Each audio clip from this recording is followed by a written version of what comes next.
toda la opinión, realidad y debate sobre los temas que me interesan. Junto a Fernando Paulsen. La clave me escucha. ¿Cómo están? Bienvenidos a Combinación Clave. Estamos ya con nuestro primer entrevistado. Él es Luis Mesina, vocero de la coordinadora No Más AFP. ¿Cómo estás, Luis? Muy bien, Fernando. Muchas gracias por la invitación. Sí, queríamos conocer un poquitito de cómo había evolucionado durante todo este tiempo el movimiento, básicamente, de No Más AFP, tomando en cuenta que las AFP tomaron un protagonismo extraordinario después de que se aprobó en el Congreso el poder utilizar el 10% de los fondos, y ahora incluso está discutiendo si se puede venir un segundo 10%.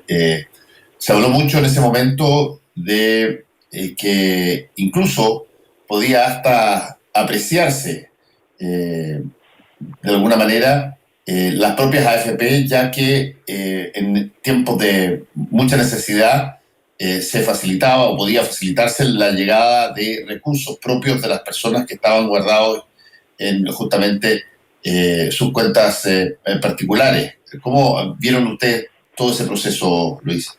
Sí, bueno, el retiro del 10% es un hecho inédito dentro de un sistema de pensiones. Cuando se abrió el debate en abril, el 7 de abril, nosotros le enviamos una carta al Congreso solicitando, ante la incapacidad del gobierno de responder a la demanda que la gran mayoría de las personas hacía para enfrentar las contingencias de la crisis, planteamos una ley express que finalmente se concretó en el mes de julio. Ahora, eso no es lo habitual, lo normal, no forma parte de lo que es un sistema de pensiones, y efectivamente ese 10% vino en una situación muy especial. Y hay que decirlo muy claramente, ese 10% generó varios efectos. Uno, el más importante, que la gente le permitió a la gente hacer frente a la crisis en un periodo importante. Yo creo que 2 o 3 meses la gente ha tenido la posibilidad de destinar estos recursos a enfrentar las contingencias. Pero además generó reactivación en la economía, se cayeron absolutamente todos los presagios, la elucubración de todas las proyecciones negativas de quienes particularmente auguraban un escenario crítico. En segundo lugar, le permitió una descomprensión, descomprimió políticamente, porque hay que decirlo, las ollas comunes bajaron un porcentaje importante en todo el país. Nosotros permanentemente tenemos vinculación, todas las ollas comunes al momento del retiro empezó a bajar su asistencia porque efectivamente la gente pudo atender sus necesidades. Y ahora, en tercer lugar, y esto es lo más complejo, mientras se producía este retiro, que la misma FP con los empresarios, el gran empresariado, se oponían, al otro día comenzó una política, una campaña, pero yo diría inusual, en los medios de comunicación prácticamente en cadena nacional, tratando de revalorizar la imagen, que tiene que ver con una variable importante, que es la integridad, que el índice que ayer publicaron y que hoy día aparece prácticamente en toda la prensa, el índice mundial de pensiones de Melbourne, Mercer, ubica a Chile como uno de los países más exitosos de la región. Bueno, eso tiene que ver con una campaña sostenida, propaganda, de publicidad en los medios de comunicación, particularmente la televisión abierta, pero que, llegado a materializarse en la opinión de la ciudadanía, esto se derrumba absolutamente. Ya, y creo que es relevante señalarlo, a propósito de la pregunta, un 27,4% de los 11 millones de afiliados no tiene un solo peso. Si se consolida o se concreta el segundo retiro, vamos a quedar con más de un 43-44% de personas que no van a tener absolutamente ningún peso. Todas las variables de los indicadores de aquellos organismos internacionales que analizan, lo hacen sobre la base de indicadores que son absolutamente arbitrarios, y eso se va a derrumbar completamente. Yo leía recién en la mañana este informe al que hago referencia, que aparecía señalando a Chile como el mejor país de América Latina, a pesar que había bajado 3 lugares. Pero lo que no se dice en esos informes es que, comparado con 2 países de la región que tienen el mismo sistema muy parecido, como Colombia y México, 2 países más grandes que nosotros, que tienen un PIB más grande que Chile, esos países garantizan, y eso es bueno que lo sepan los auditores, garantizan una pensión mínima para todos los trabajadores colombianos y mexicanos, un monto de una pensión que es igual al ingreso mínimo. En Chile, el monto mínimo de la pensión para las personas que se han pensionado en junio, julio y agosto, las mujeres, la mitad está sacando por debajo de los 35.000 pesos. 35.000 pesos. ¿Cuál es el problema, el drama de esa gente? Que cumpliendo los 60 años no pueden aspirar a los beneficios del pilar solidario y tienen que esperar 5 años, especialmente las mujeres, la mitad de las que se están pensionando, para poder acceder a un beneficio adicional del sistema solidario. Entonces, cuando se hacen comparaciones, todas son odiosas. Y de hecho, este informe que va a ser muy utilizado por la AFP, si uno lo lee con detenimiento, se da cuenta que en el caso de la sostenibilidad, que es un tema relevante, porque la sostenibilidad está íntimamente vinculado con el crecimiento económico, con la caída del PIB real, hace suponer que en los próximos años nosotros, este sistema, si no se modifica estructuralmente, se hunde completamente. Estamos conversando con Luis Mesina, vocero de la coordinadora No Más AFP. Ahora, eso que tú estás señalando en el ámbito del ranking de diversos países, ¿cómo se compara, cómo se produce ese ranking cuando tú tienes países que tienen distintos sistemas? ¿Es un ranking de apreciación popular respecto a su sistema? ¿Cómo es? Claro, si mide 3 variables fundamentales. Una, que integridad. Entendemos que la integridad está referida a la solidez de la institucionalidad, en este caso la AFP. Mide una segunda variable que es sostenibilidad, y la tercera, adecuación. La sostenibilidad tiene que ver fundamentalmente, como decía hace algún rato, con la caída del crecimiento real que va a tener. ¿Qué ocurre? Que Chile fue evaluado en 1,7%, en un 1,7 puntos. Bajó ese, como te dijera, ese indicador, dado que la sostenibilidad del sistema empieza a mostrar fracturas que son tremendamente importantes, porque si esto se hizo, y lo dice el informe, no toma en consideración el retiro del 10%, porque ese es un 10% del total del ahorro que se está evaluando. Y cuando entra en el tema de la adecuación, que es la más importante, evalúa las tasas de reemplazo según los ingresos, y señala que el 2019 comparado con el 2020, los ingresos para las personas que tenían un ingreso de 0,5 a 1, a una vez el salario promedio, es decir, el salario promedio, para que la gente que nos escucha lo sepa, el salario promedio medido de las AFP está sobre los 850.000 pesos líquidos, brutos, 850.000 pesos brutos, ese es el promedio salario. Pero la mitad de los trabajadores chilenos gana menos de 450.000 pesos líquidos. Entonces, uno puede jugar con las estadísticas, y esto es tremendamente complejo, porque la tasa de reemplazo, según este informe, el año 2020, está en un 43,6%, en un 35% y en un 36%. La hace con rango respecto de los ingresos que tiene cada persona. Pero yo le puedo decir a las personas que están escuchando que la tasa de reemplazo para aquellos que ganan sobre el $1.000.000 hasta los 3 millones de pesos, escuches, hasta los 3 millones de pesos, hoy día está cayendo por debajo del 40%. O sea, si tú ganabas 3 millones de pesos, trabajaste 35 años, es decir, lograste acumular un ahorro cercano a los 230 millones de pesos, tu nivel de tasa de reemplazo es alrededor del 40%, porque tu pensión es cercana a los 950.000 pesos, con 230 millones de pesos. Entonces, si el 5,2% tiene menos de 100 millones en las cuentas de ahorro individual, la perspectiva es trágica. Aquí no se puede seguir intentando parchar o mejorar un sistema que, por la estructura, por el empleo que hay en el país, esto augura condiciones que son mucho más complejas. El propio informe señala que hay que ver estos efectos de largo plazo. ¿Cuáles son estos efectos de largo plazo? Las tasas de interés que están cayendo fuertemente, el rendimiento de las inversiones, todo eso tiene que ver con rentabilidad. Y este sistema funciona sobre 2 variables fundamentales: ahorro individual. Más ahorro, usted puede tener más recursos al final de la vida activa para pagar o financiar autofinanciar una pensión. Y lo otro es la rentabilidad, el retorno. Y las rentabilidades están cayendo en todo el planeta, si se están derrumbando las bolsas producto, la crisis económica, la crisis sanitaria. No sabemos cuánto es efectivamente la perspectiva. Y entonces, dejar sujeto a un sistema de pensiones que debiera garantizar una pensión suficiente, como señala la propia OIT, parece absolutamente un despropósito.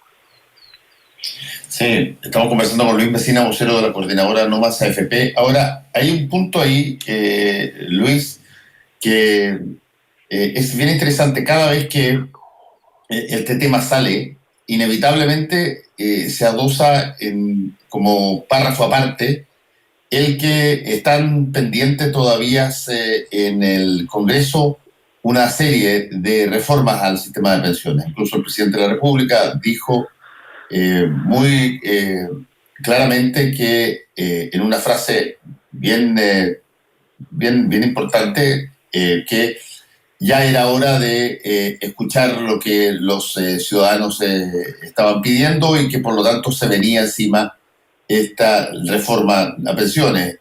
También lo mencionó después para Carabineros, pero la reforma de pensiones. ¿En qué lugar está esta reforma? ¿Por qué se traba? ¿Por qué pasan tanto tiempo y no se discute esa reforma?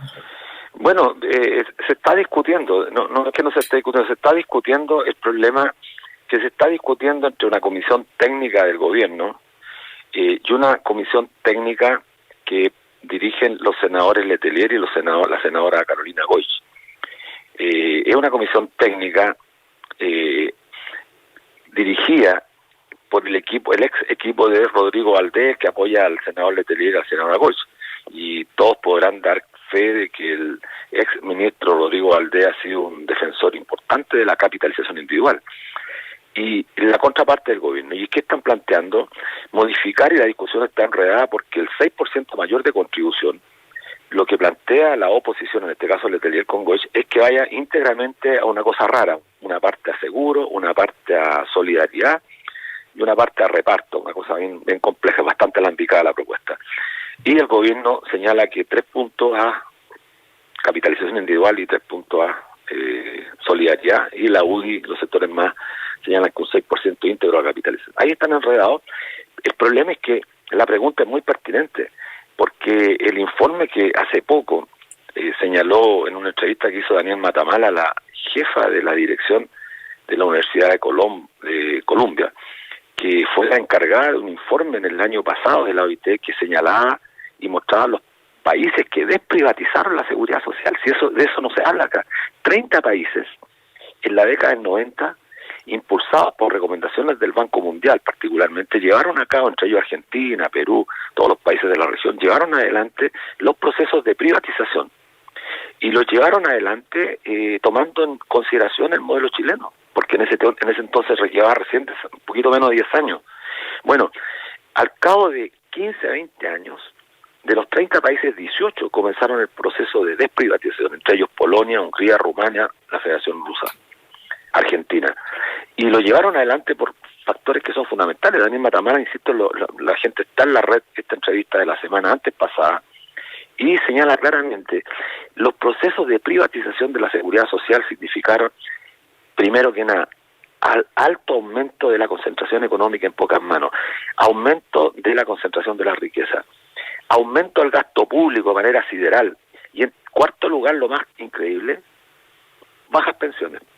Bueno, es lo que estamos viendo en Chile. Y aquí se requiere de una decisión política mucho más importante, porque el tema de pensiones sigue siendo en todos los cabildos autoconvocados, asambleas territoriales, opinión, encuestas de opinión, las pensiones sigue siendo el tema relevante, y podrán diluirlo un par de meses, 2-3 meses con estos retiros. A nosotros nos preocupa mucho también que quienes promueven el segundo retiro no digan absolutamente nada respecto al tema de la capitalización, respecto a las AFP. Mira, ¿cuál es el problema?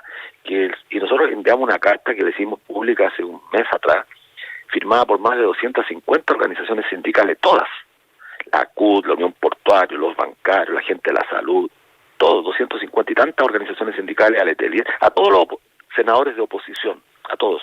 Y les planteamos derechamente que nos parecía imprudente tratar de negociar en este momento, cuando no se oye, no se escucha la opinión de los movimientos sociales que tienen propuestas. Nosotros tenemos una propuesta, lo hemos dicho, no un dogma de fe, pero tenemos una propuesta que justamente es sostenible, como señala este propio informe, que cuestiona el modelo chileno porque ha caído en sostenibilidad. Bueno, el nuestro lo ajustamos hace poco, lo presentamos, y es una propuesta que debiera analizarse. La OIT, en este informe al que hago referencia, señalaba claramente que la única forma de Isabel Ortiz, la directora del Programa de Justicia Social de la Universidad de Columbia, que es la encargada de la OIT, y señalaba que la única manera de reformar o mejorar estos sistemas es con un diálogo social, escuchando a las organizaciones sociales, sindicales en este caso, que tienen propuestas, y esta propuesta que nosotros hemos levantado, una propuesta sustentable, no genera alteración a las cuentas fiscales de la noche a la mañana, y es tremendamente relevante porque toda la discusión que está haciendo el gobierno con un sector de la oposición pasa, entre otras cosas, por echar mano a los recursos públicos a través de usar los impuestos generales para paliar un sistema que sigue fundándose en lo privado. Y esto nos parece a nosotros inadmisible, en circunstancias que el país requiere de recursos para atender otras prioridades, necesidades que producto de la crisis se van a agudizar en los próximos años. Luis, escuchándote, me pareció de alguna manera entender que tú no estás muy de acuerdo en que venga un segundo retiro del 10%. Nosotros, la coordinadora lo dijo públicamente, en el primer retiro tuvimos una discusión muy grande, más de 15 días. Ya empezamos justo en el confinamiento, en la pandemia, fue a fines de marzo. Y después de un largo debate decidimos mandar la carta el 7 de abril al Congreso, a la presidenta de la Comisión del Trabajo, Gael Llomas, y a Adriana Muñoz, que era presidenta de la Comisión de Trabajo, todavía no asumía como presidenta del Senado. Y lo argumentábamos en función de que veíamos la perspectiva, pero insistimos en esa ley express que permitiera el retiro del 10% porque no había alternativa, y veíamos con peligro cómo la gente se podía contagiar al tener que salir a las ollas comunes o salir a trabajar. Eso nos preocupaba más que un sistema que efectivamente hacía crisis. Pero además, ¿por qué hicimos el 10%? Porque en realidad, y estos cálculos están, yo los presenté en la Comisión de Hacienda, la Comisión de Constitución del Senado, y lo presentaron varios otros profesionales en la Comisión de Constitución de la Cámara de Diputados. Se demostró que el retiro del 10% efectivamente genera un impacto en el total de los fondos, pero para medirlo en términos individuales es marginal. Si el 27,4% de los actuales afiliados tenía menos de $1 millón, yo invito a la gente a que haga el esfuerzo por intentar proyectar qué nivel de pensiones va a tener. Casi igual a cero, con $1 millón. Usted no financia absolutamente nada, ni siquiera 10.000 pesos. Entonces es marginal, porque al fin de cuentas lo que va a ocurrir es que el Estado va a tener que hacerse cargo de este tremendo problema social que vamos a tener en los próximos años. Un solo dato para quienes no escuchen: el 61,5%, estos son datos antes del retiro, antes que la gente retira, son datos de la superintendencia, y yo lo expuse además en la Comisión de Hacienda y Trabajo. El 61,5% de la gente tiene menos de 20 millones antes del retiro. Con ese ahorro la gente podía autofinanciar una pensión cercana a los 40.000, 45.000 pesos en el caso de los hombres, y por debajo de los 40, que está ocurriendo ya las mujeres. Y el 83,9%, para que se escuche bien, 83,9%, el total de los afiliados tiene menos de 50 millones de pesos. Con eso, ¿a qué aspiran los que están en el rango más alto? A financiar o autofinanciar una pensión cercana a los 220.000 pesos en el caso de los hombres. Es decir, un tercio más bajo que el salario mínimo, que hoy día está en 320.500 pesos. De eso estamos hablando.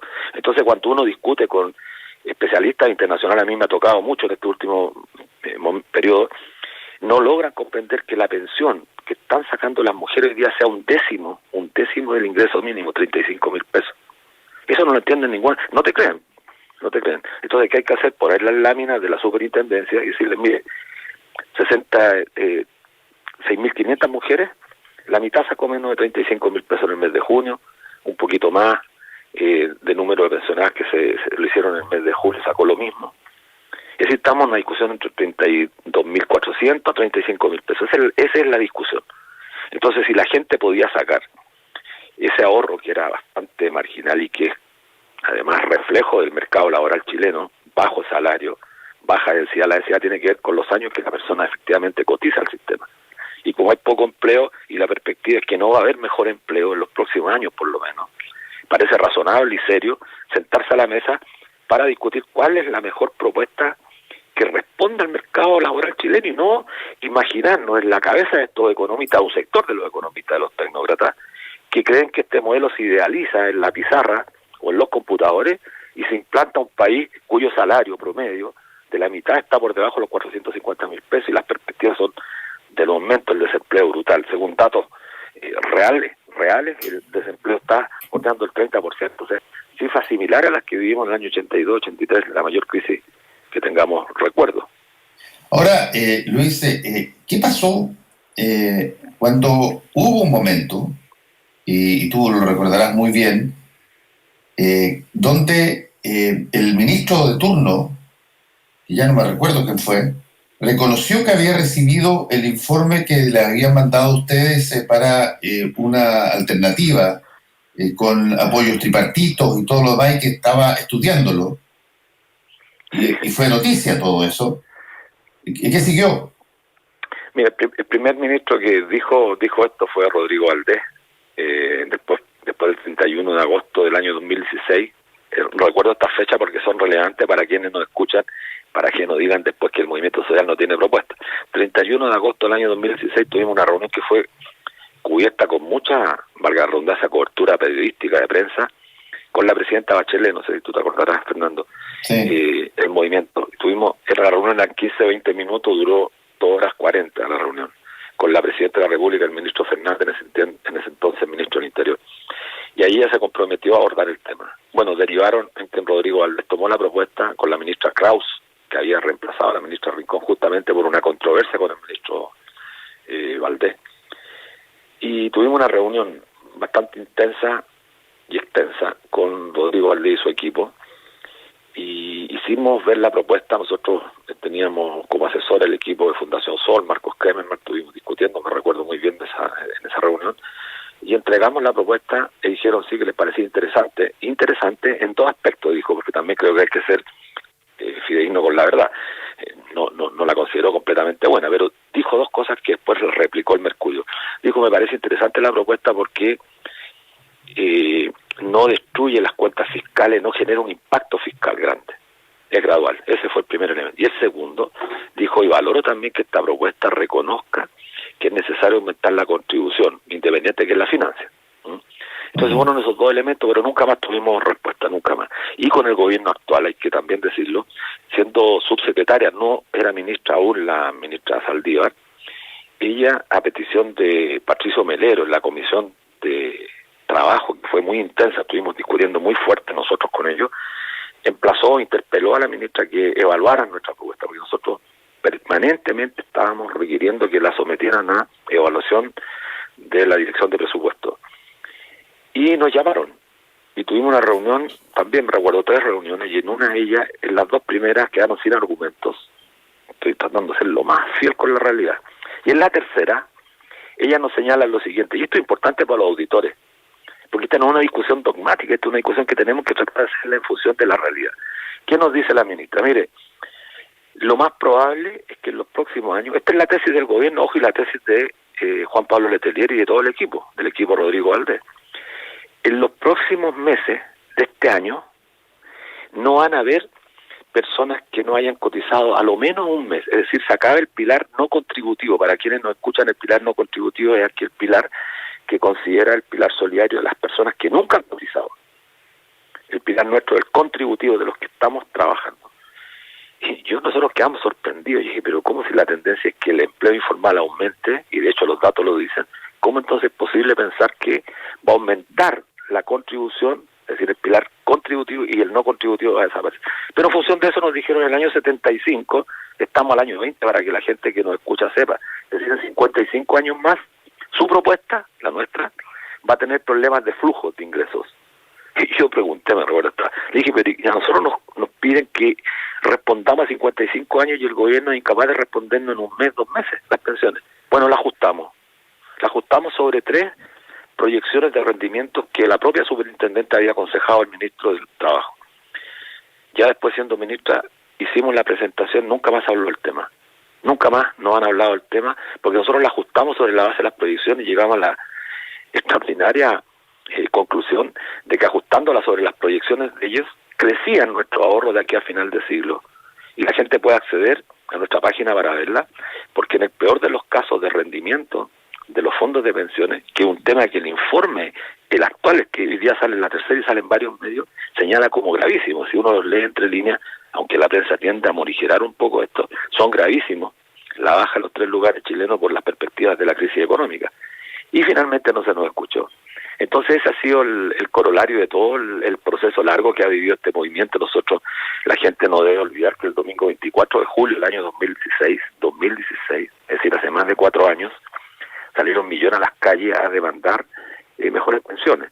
El grito no más FP también lo ha recogido muchas encuestas de opinión, es la consigna más rayada en todas las calles del país. Bueno, algo dirá, y que desgraciadamente no se quiere abordar este tema. Y pensamos nosotros que solamente, no es por capricho, no es por por tosudez de la autoridad. Yo creo que hay intereses en juego que son mucho más fuertes y que hacen imposible avanzar hacia un sistema que permita mejorar las pensiones. Y yo termino diciendo lo siguiente: no hablan mucho, a propósito de lo que pasó el día domingo, mucho de la paz social, la necesidad. Yo escucho al presidente Lazo Fofa y me gustaría efectivamente poder discutir con ellos, pero de cara y públicamente ante la ciudadanía. Ellos quieren paz social, quieren certeza jurídica, nos tienen enfermos con esa palabra, certeza jurídica. Y a nosotros, ¿qué certeza nos dan respecto a la vida que vamos a vivir cuando lleguemos a viejos, a viejas? Y eso es lo que pedimos. Necesitamos certeza de que vamos a vivir una vida digna. Y eso ellos no lo quieren garantizar. Y muchos han dicho, si buscamos efectivamente la paz social, que es la que queremos nosotros de verdad, solamente eso se puede lograr con mayor justicia social, y no insistiendo en mantener un sistema que lo único que genera, según nosotros y según los datos de la OIT, es absolutamente desigualdad y un nivel de concentración de la riqueza que es obsceno en el caso chileno, porque se habla mucho del impuesto a los ricos, pero se habla poco de decir que 140 individuos, 140 solamente, incluido el presidente de la República, mantienen un patrimonio que es superior al 50% del PIB de este país. Y creo que es un dato irrefutable, irrebatible, y un dato que aplasta ya la situación política de nuestro país, que merece ser observado y ser analizado para debatirlo. Y creo que ese es parte del debate constitucional que esperamos. Déjame hacerte la pregunta de nuevo, porque no alcancé a captar si es que la respuesta era sí o no. ¿Tú estás de acuerdo a favor del segundo retiro de 10% de FP? Ahora sí, estamos de acuerdo. No estábamos de acuerdo. ¿Qué cambió? Cambió que no hay resoluciones, no hay soluciones para los sectores, yo diría sectores medios, porque ya aquí hay que olvidar de hablar de clase media. Los sectores medios, digo, los empleados del sistema financiero, los funcionarios públicos, los trabajadores del comercio, los profesores. Creo que ya se está acabando la plata de julio, y como esta segundo retiro probablemente va a ser en diciembre, nos parece que va a alterar, por supuesto, el total del fondo, pero ya con los datos que hice referencia, son marginales. Entre sacar una pensión final, los que vamos a tener empleo, los que tenemos empleo por más de 35 años, va a caer nuestra pensión de 250 a 230 mil pesos probablemente con el retiro del 20%. Esos son los datos objetivos. Creo que no vale la pena engañar a la gente, porque si tu pensión fuera a caer de 400 mil a 200 mil, tendríamos que poner el grito en el cielo, pero no es eso, porque si el 83,9% de los actuales afiliados tiene menos de 50 millones, las condiciones que les esperan son absolutamente miserables, y creo que tenemos que hacer el esfuerzo por cambiar. Ahora el segundo retiro, tiene plazo todavía el gobierno, porque esto se va a aprobar ahora, creo que esta semana, la próxima, esta semana no hay legislatura, la próxima semana el gobierno tendría que ser suficientemente capaz de ofrecer una alternativa que justamente impida que se saque esto, porque en eso tiene razón el ministro de Hacienda. Los efectos del gasto fiscal se van a venir a ver en un tiempo más, porque el Estado va a tener que hacerse cargo efectivamente de la gente que vive en condiciones de precariedad, porque si no, esto se transforma en una crisis política. Sí. Si los temas de pensión en todo el mundo, en Francia, en los países de América Latina, pero en general en prácticamente todos los países, las crisis se están desatando en gran parte por el nivel de pobreza de la gente cuando llega a la tercera edad, y creo que eso debemos abordarlo. Luis Mesina, te quiero agradecer por este contacto con Combinación Claves. Que te vaya muy bien. No, al contrario, muchas gracias a ti, Fernando, muy amable, muchas gracias. Adiós.